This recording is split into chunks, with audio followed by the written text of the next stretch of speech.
నమస్కారం, welcome to burning issue. నేను VSR మూర్తి.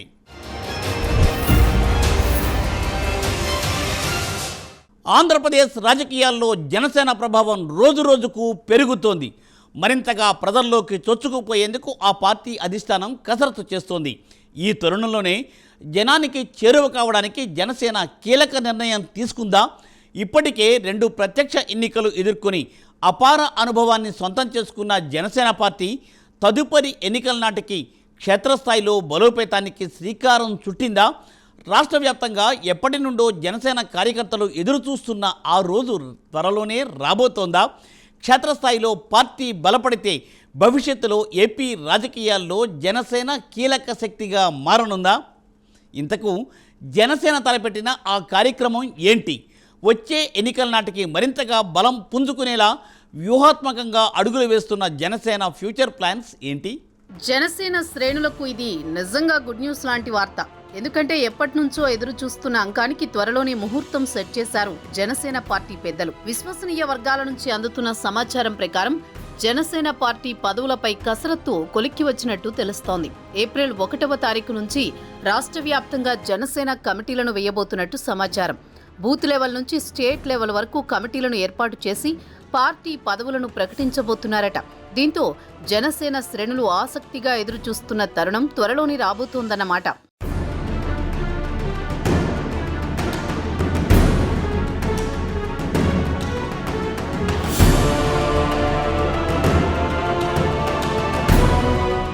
నిజానికి ఏ పార్టీ అయినా సరే గ్రౌండ్ లెవెల్లో బలం పుంజుకోవాలి అన్నా, ప్రజలకు చేరువ కావాలి అన్నా గ్రామస్థాయిలో నాయకత్వమే అత్యంత కీలకం. గ్రామాల్లో గనుక ఒక పార్టీ బలపడింది అంటే ఇక ఆ పార్టీకి తిరుగుండదు. అయితే దాదాపు 11 సంవత్సరాల క్రితం ఏర్పాటైన జనసేన పార్టీకి సంబంధించి రాష్ట్ర స్థాయిలో కొద్దిమంది లీడర్లు పేరు ప్రతిష్టలు సంపాదించుకున్నారు కానీ గ్రామస్థాయిలో ఆ పార్టీకి కమిటీలు లేవు. స్వచ్ఛందంగా కార్యకర్తలే పార్టీ కార్యక్రమాలు నిర్వహిస్తూ వస్తున్నారు. ఇల్లు తిరిగి జనసేన సిద్ధాంతాలను, పవన్ కళ్యాణ్ ఆశయాలను వివరించి మరీ చెబుతున్నారు. అయితే దశాబ్దానికి పైగా జనసేన పార్టీ కోసం కష్టపడుతున్న నాయకులు రాష్ట్ర వ్యాప్తంగా ఉన్నప్పటికీ కమిటీలు నియమించి వారికి కీలక బాధ్యతలు అప్పజెబితే వారి పార్టీ మరింతగా పటిష్టమవుతుందని అధిష్టానం భావిస్తోంది. ఈ మేరకు ఏప్రిల్ 1 నుంచి booth level to state level వరకు అన్ని రకాల కమిటీలను జనసేన వేయబోతున్నట్టుగా సమాచారం.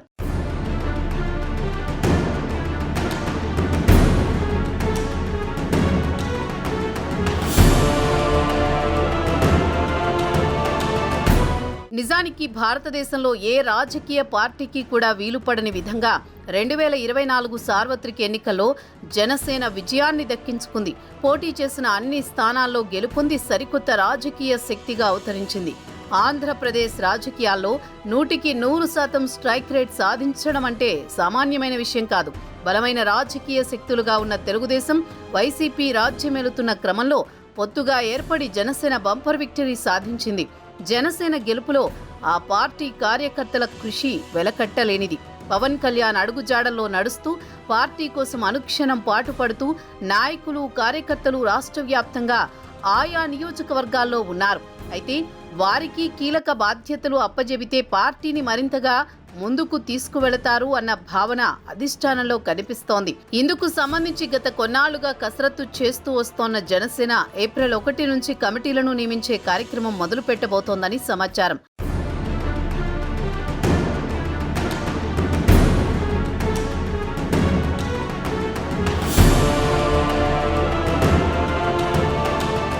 వైసీపీని గద్దెదించడానికి తమ బలానికంటే తక్కువ సీట్లు తీసుకుని పొత్తులో పోటీ చేసింది జనసేన.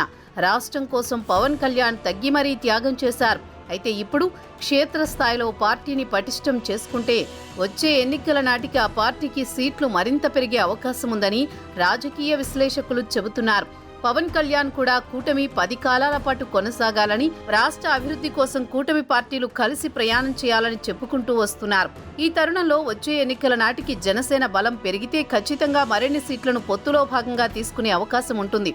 దీంతో జనసేన తరపు నుంచి మరికొంతమందికి చట్టసభల్లో అడుగుపెట్టే అవకాశం కలుగుతుంది. ఇందుకోసం ఇప్పటి నుంచే ప్రణాళిక సిద్ధం చేసుకుంటోంది.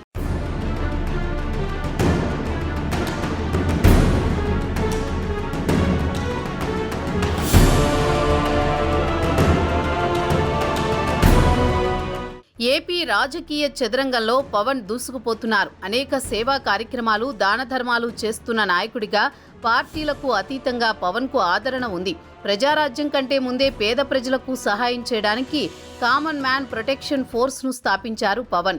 ఆ తర్వాత 2014లో జనసేనను స్థాపించి సుదీర్ఘకాలం ప్రజా సమస్యలపై పోరాటం చేశారు. సొంత డబ్బులతో ప్రజల కష్టాలను తీర్చారు. సుదీర్ఘ పోరాటాల తర్వాత దేశంలో మరో పార్టీ సాధించని రికార్డు విజయాన్ని జనసేన సాధించింది. ఇప్పటికే జనసేన బలం గతం కంటే బాగా పెరిగింది. జనసేనపై చేస్తున్న కుల ప్రచారానికి కూడా కాలం చెల్లింది. జనసేన ప్రత్యర్థులు చేస్తున్న కుట్రలను జనం గమనిస్తూ వస్తున్నారు.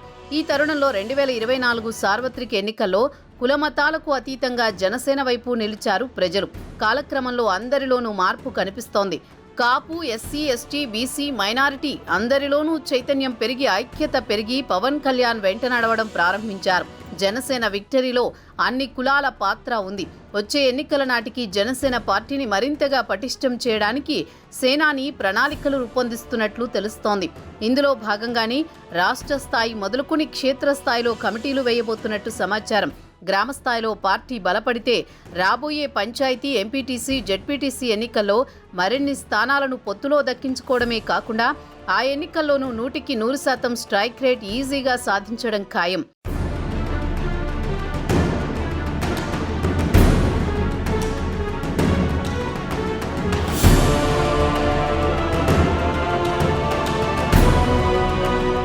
జనసేన సభ్యత్వాలు కూడా రికార్డు స్థాయికి చేరుకున్నాయి.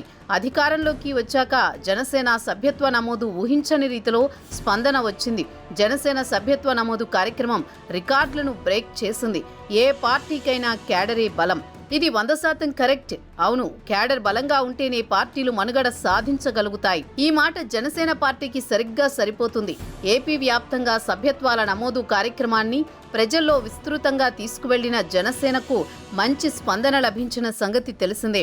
జనసేన పార్టీ చరిత్రలో ఎప్పుడూ లేని విధంగా కేవలం అతి స్వల్ప వ్యవధిలోనే 10 లక్షలకు పైగా సభ్యత్వాలు నమోదయ్యాయి. ఈసారి 2 వారాల్లోనే 15 లక్షల వరకు సభ్యత్వాలు నమోదయ్యాయి.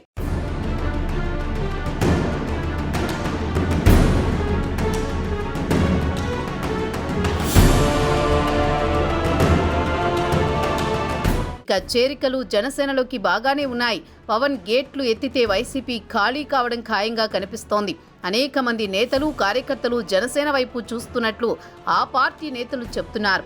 దానికి తగ్గట్లే గ్రామ, మండల, రాష్ట్ర స్థాయిలో భారీ ఎత్తున జనసేనలోకి జాయినింగ్లు కొనసాగుతున్నాయంటున్నారు. క్యాడర్ నిర్మాణం, పార్టీ బలోపేతం, కొత్త కమిటీలు పాత నాయకత్వానికి భరోసా ఇస్తూనే కొత్త నాయకత్వాన్ని ఆహ్వానిస్తోంది. ఇంకోవైపు పార్టీ కార్యకర్తలకు జనసేన ఇస్తున్న ప్రాధాన్యత మరో పార్టీలో కనిపించదు.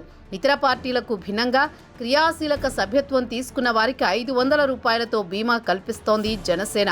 ప్రమాదవశాత్తు ఎవరైనా చనిపోతే క్రియాశీలక సభ్యత్వం ఉన్న కుటుంబాలకు 5 లక్షలు బీమా చెక్కులు అందజేస్తోంది. చిన్న చిన్న పనులు చేసుకునే వారి నుంచి డ్రైవర్లు, పైస్థాయి ఉద్యోగుల వరకు అనేక మంది ఫ్యామిలీలే జనసేన సభ్యత్వం తీసుకుంటున్న పరిస్థితి. రాష్ట్ర వ్యాప్తంగా జనసేన బలం పెరగడంతో ఇప్పుడు క్షేత్రస్థాయి నాయకత్వాన్ని గనుక ఏర్పాటు చేస్తే జనసేన రాష్ట్రంలోనే ప్రబలమైన రాజకీయ శక్తిగా ఎదగడం ఖాయమని పరిశీలకులు చెబుతున్నారు. పవన్ మొండి ఘట్టం. తాను అనుకున్నది సాధించే వరకు ఆయన పట్టును వీడరు. ఆయన్ను ఏ శక్తి అడ్డుకోలేదు. ఈ ప్రపంచంలో యువతలో మరెవరికీ లేని ఫాలోయింగ్ ఉన్నది ఒక్క పవన్ కళ్యాణ్కే. జన సైనికులు, వీర మహిళలకు ఆయన ఒక ఆరాధ్య దైవం. జనసేన 1.0తో ఒక్క సీటుతో సరిపెట్టుకోగా జనసేన 2.0 100% స్ట్రైక్ రేట్తో బంపర్ విక్టరీ కొట్టింది. మరి జనసేన 3.0 ప్రభంజనం ఎలా ఉండబోతోంది? అందుకోసం ఇప్పటి నుండే జనసేన ఎటువంటి ప్రణాళికలు సిద్ధం చేసుకోబోతోంది? 2024 ఎన్నికల్లో వార్ వన్ సైడ్ అన్నట్లుగా ప్రజలు తీర్పునిచ్చారు. మరి తదుపరి ఎన్నికల నాటికి ఏపీలో రాజకీయంగా ఎలాంటి మార్పులు జరగబోతున్నాయి? ప్రస్తుతం 21 మంది ఎమ్మెల్యేలతో ఉన్న జనసేన ఈసారి మరింతగా బలాన్ని పెంచుకుంటుందా? అందుకోసం ఇప్పటి నుండే కసరత్తు చేస్తోందా? ఒకవైపు వైసీపీ పతనం దిశగా సాగుతున్న ఈ క్రమంలో జనసేన ఆ స్థానాన్ని భర్తీ చేయబోతోందా? ఇప్పటికే సాంకేతికంగా ఏపీ అసెంబ్లీలో జనసేనదే ప్రతిపక్ష స్థానం. జనసేనకు వచ్చిన సీట్లలో కనీసం సగం కూడా వైసీపీకి రాలేదు. ఇటువంటి తరుణంలో ఏపీలో జనసేన మరింతగా బలపడనుందా? పవన్ అంటే ఒక వ్యక్తి కాదు, తుఫాన్ అని ప్రధాని మోదీ అన్న మాటలు వాస్తవమే. పవన్ రాజకీయ ప్రస్థానం ఏపీలో ఇప్పుడు ప్రభంజనమే సృష్టించింది. ఓ పెను తుఫానుగా మారి వైసీపీ ప్రభుత్వాన్ని పెకలించి రాజకీయ సునామీ అంటే ఏంటో జగన్ సర్కారుకు తెలిసొచ్చేట్లు చేసింది. పవన్ శక్తి సామర్థ్యమేంటో ప్రత్యర్థులకు తెలుసు. అందుకే పేదలకు నీడలా నిలబడదామనుకున్న చెట్టులాంటి పవన్ను పడగొట్టాలనుకున్నారు. వ్యక్తిగత విమర్శలతో అవమానించి హృదయాన్ని ముక్కలుగా కోయాలనుకున్నారు. దత్తపుత్రుడంటూ హేళన చేశారు. మాజీ ముఖ్యమంత్రి జగన్ నుంచి మాజీ మంత్రుల వరకు ప్రతి ఒక్కరూ మేకులాంటి మాటలతో మానసికంగా కుంగదీయాలనుకున్నారు. కానీ పవన్ ఉక్కు సంకల్పం ముందు అవన్నీ ముక్కలయ్యాయి. జనమే ప్రభంజనమై ఆయన్ను గెలిపించారు.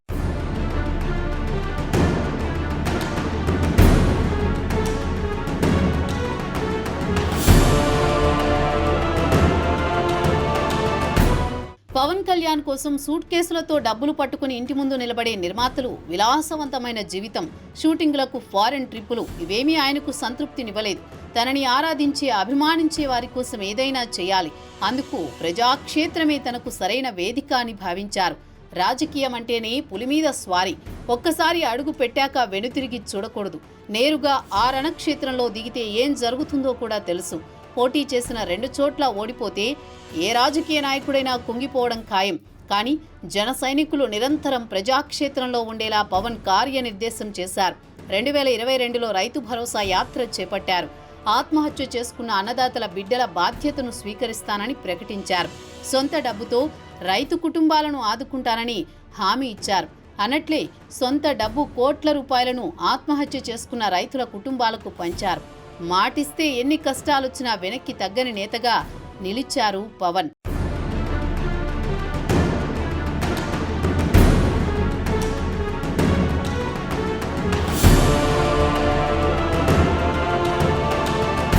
వైసీపీకి ప్రతిపక్ష హోదా కూడా లేదు. జనసేన అధికార పక్షంలో భాగస్వామి అయినా సాంకేతికంగా చూస్తే జనసేనకు ప్రతిపక్ష హోదా దక్కిందనుకోవాలి.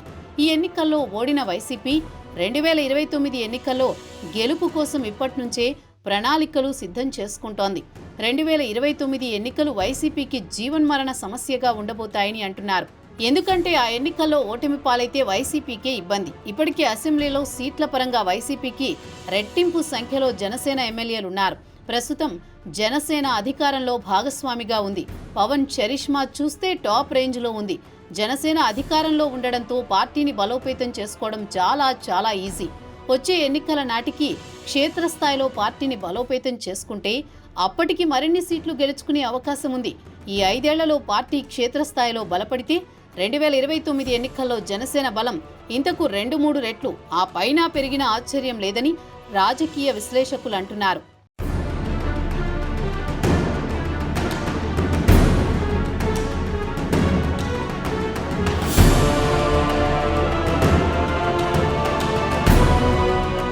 జనసేన నుంచి గెలిచిన వారిలో 3 బీసీలు, 3 ఎస్సీలు, 2 ఎస్టీలు, 1 క్షత్రియ, 1 కమ్మ, ఇంకొకరు బ్రాహ్మణ సామాజిక వర్గం వారు ఉన్నారు. ఇలా సామాజిక న్యాయానికి పెద్దపీట వేసిన పవన్ అన్ని కులాలకు చేరువయ్యారు. ఆ బలం కొన్ని రెట్లు పెరిగి జనసేన ప్రచండ శక్తిగా ఎదగాలంటే గ్రామ స్థాయిలో ఆ పార్టీ బలోపేతం కావాలి. అలా జరగాలంటే పార్టీని గ్రామ స్థాయిలో నడిపించేవారు కావాలి. అది కమిటీల ద్వారానే సాధ్యం. 1983లో తెలుగుదేశం పార్టీ గెలిచిన తర్వాత సంస్థాగత నిర్మాణంపై దృష్టి పెట్టింది. కాంగ్రెస్కి భిన్నమైన పార్టీ అని ముద్ర వేసుకోవడం కోసం మేధావులను కలిసి లోతుగా అధ్యయనం చేసి అప్పటి నాయకులు వేసుకునే ఖద్దరు చొక్కాకు బదులు పచ్చ చొక్కా తీసుకొచ్చారు. గుర్తింపు కోసం అన్ని కోణాల్లో ప్రయత్నం చేశారు. శిక్షణా తరగతులు నిర్వహించి గ్రామ స్థాయి నుంచి అన్ని కులాలకు ప్రాధాన్యత ఇస్తూ బలమైన కార్యకర్తల వ్యవస్థను నిర్మించుకున్నారు. 1987లో మండల ఎన్నికలతో కింది స్థాయిలో క్యాడర్ బలం పెరిగింది. అధినాయకుడు కమ్మ అయినా టీడీపీకి బీసీల పార్టీ అనేలా తయారు చేసుకున్నారు. అందుకే 4 దశాబ్దాలుగా రాజకీయంగా ఎన్ని ఒడిదుడుకులు ఎదుర్కొన్నా టీడీపీ తిరిగి లేచి నిలబడుతోంది. అయితే పవన్ కళ్యాణ్ కూడా అన్ని కులాలకు సమగ్ర ప్రాధాన్యతను ఇస్తూ ముందుకు కదులుతున్నారు. గ్రామ స్థాయి నుంచి రాష్ట్ర స్థాయి వరకు వేయబోతున్న కమిటీల్లో అన్ని కులాలకు సమప్రాధాన్యత ఇచ్చేలా పవన్ సిద్ధమవుతున్నారు. దీంతో పార్టీ రాష్ట్రంలోనే అన్ని సామాజిక వర్గాలకు చేరువవడమే కాకుండా గ్రామ స్థాయిలో బలోపేతమవుతుంది. ఫలితంగా వచ్చే ఎన్నికల నాటికి వైసీపీని పూర్తిగా జీరో చేసేసి వైసీపీ స్థానాన్ని జనసేన ఆక్రమించడం ఖాయమని రాజకీయ పరిశీలకులు చెబుతున్నారు.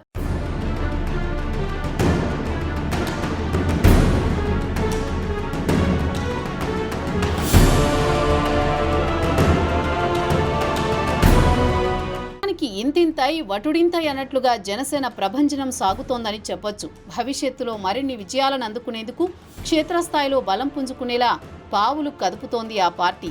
వైసీపీ పూర్తిగా బలహీనపడిన తరుణంలో ఆ స్థానాన్ని జనసేన ఆక్రమిస్తుందా? జనసేన అంతిమ లక్ష్యం నెరవేర్చుకునేలా ఫ్యూచర్ ప్లానింగ్స్ ఉండబోతున్నాయా? ఇవే ఇప్పుడు ఏపీ రాజకీయ వర్గాల్లో చర్చనీయాంశం అవుతున్నాయి.